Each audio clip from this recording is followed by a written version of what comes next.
கயபா. லாசர் என்றொருவர் இறந்துவிட்டார். அவரை கல்லறை குகையில் வைத்து 4 நாட்கள் ஆகிவிட்டது. இயேசு அந்த இடத்துக்கு சென்றார். லாசரே, வெளியே வா என்றார். லாசர் உயிர் பெற்று வெளியே வந்தான். கூடியிருந்த மக்கள் அதிர்ச்சி அடைந்தார்கள். பலர் இயேசுவில் விசுவாசம் கொண்டனர். சிலர் இந்த அற்புத செயலை பரிசேயர்களுக்கு தெரிவித்தனர். பரிசேயர்கள் ஏற்கனவே இயேசுவின் போதனைகளாலும் மக்கள் செல்வாக்கினாலும் எரிச்சல் அடைந்து கிடந்தார்கள். இப்போது இந்த செய்தியும் வந்துவிட்டது.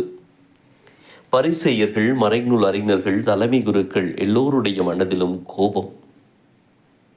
இயேசுவினால் தங்கள் புகழும் வருமானமும் பெருமளவில் பாதிப்புக்குள்ளாகிறது, என்ன செய்யலாம் என்று கூடி பேசினார்கள். கயபா அப்போது அங்கே தலைமை குரு. அவன் இயேசுவை ஒரு கிளர்ச்சிக்காரனாக பார்த்தான்.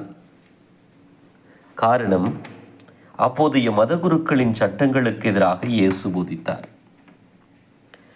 ஆலயத்தை வியாபார கூடமாக்கிய கயபாவின் ஆதரவாளர்களை கோவிலை விட்டே அடித்து துரத்தினார். இப்போது கயபா எழுந்தான்.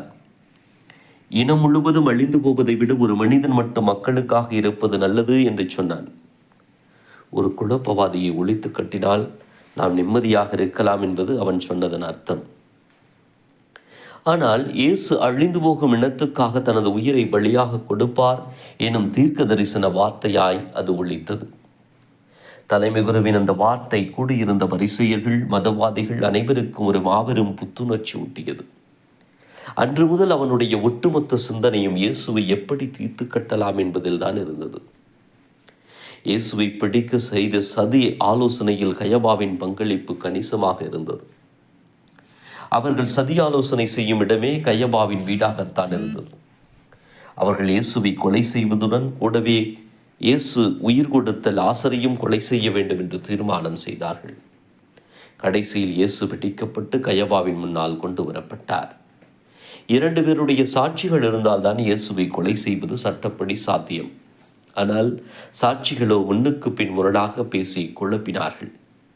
கயபா மனதுக்குள் திட்டமிட்டான், ஏன் சாட்சிகளை அழைக்க வேண்டும்? இயேசுவையே விசாரிக்கலாமே, அவர் மூலமாக அவருடைய குற்றத்தை நிரூபிக்கலாமே. இறைவாக்கினர் என்றால், பெரிய வல்லமையுடையவர் என்றால் அவர் பொய் சொல்ல போவதில்லையே. கயபா எண்ணினான். சரி, ஒரே ஒரு கேள்விக்கு மட்டும் பதில் சொல். நீ கடவுளின் மகனாகிய மெசியாவா? கயபா துருப்புச்சீட்டு கேள்வியை எடுத்து இயேசுவின் முன்னால் விரித்தான். இயேசு அவன் கண்களை பார்த்தார். நீர்தான் சொல்லுகிறீர், தெளிவாகச் சொல்லுங்கள். நீர் மெசியாவா? ஆம், நான் கடவுளின் மகனாகிய மெசியாதான். மானிட மகன் கடவுளின் வலப்பக்கத்தில் வீற்றிருப்பதையும் வான்மேகங்கள் மீது வருவதையும் நீங்கள் காண்பீர்கள். இயேசுவின் குரல் உறுதியுடன் ஒலித்தது. கயபா தன்னுடைய மேலுடையை கிழித்தான்.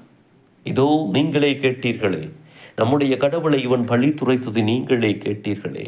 இனிமேல் சாட்சிகள் எதற்கு? இவனை என்ன செய்வது? நீங்களே சொல்லுங்கள். சாட்சிகளால் நிரூபிக்கப்படாமல் போன குற்றத்தை இயேசுவை ஒப்புக்கொண்டதில் கூட்டத்தினர் அதிர்ந்தார்கள். வழக்கத்துக்கு மாறான காட்சி. இப்போது என்ன சொல்லுகிறீர்கள்? கயபா அவையை பார்த்து கேட்டான். இயேசு குற்றவாளிதான். அவை ஒத்துக்கொண்டது. வாக்கெடுப்பு நடந்தது. அதிலும் கயபா தன்னுடைய வஞ்சக மூளையை பயன்படுத்தினான். முதியவர்கள் துவங்கி இளையவர் வரை வாக்கெடுப்பு நடத்துவதுதான் முறை. ஆனால் ஒருவேளை முதியவர்கள் இயேசுவுக்கு ஆதரவாக வாக்களித்தால் பின்பு வருபவர்களும் இயேசுவுக்கு ஆதரவாக வாக்களிக்கக்கூடும் என்று பயந்தான். எனவே இளையவர்களிடமிருந்து வாக்கு ஆரம்பமானது. இளையவர்கள் எல்லாம் கயபாவின் ஆட்கள். இயேசு குற்றவாளிதான். தீர்ப்பளிக்கப்பட்டது. இயேசு கொலை செய்யப்பட்டார். இயேசு உயிர் தெழுந்த பின்பும் கயபா அவரை ஏற்றுக்கொள்ளவில்லை. இயேசு கிறிஸ்துவை பின்பற்றுபவர்களை கொல்ல வேண்டும் என்று மிகுந்த தீவிரம் காட்டினார். இயேசு வாழ்ந்த காலத்தில் வாழ்ந்தாலும், சட்டங்களை நன்கு அறிந்திருந்ததாலும், இயேசு உயிர்த்த நிகழ்வை அனுபவித்திருந்ததாலும் கயபா மனம் மாறவே இல்லை. பைபிள் அறிவோ சட்டங்களின் அறிவோ நம்மை இயேசுவின் பிள்ளைகளாக மாற்றாது. அவர் மேல் கொள்ளும் ஆழமான விசுவாசம்தான் முக்கியமானது என்னும் மிகப்பெரிய பாடத்தை கயபாவின் வாழ்விலிருந்து நாம் கற்றுக்கொள்ள முடியும்.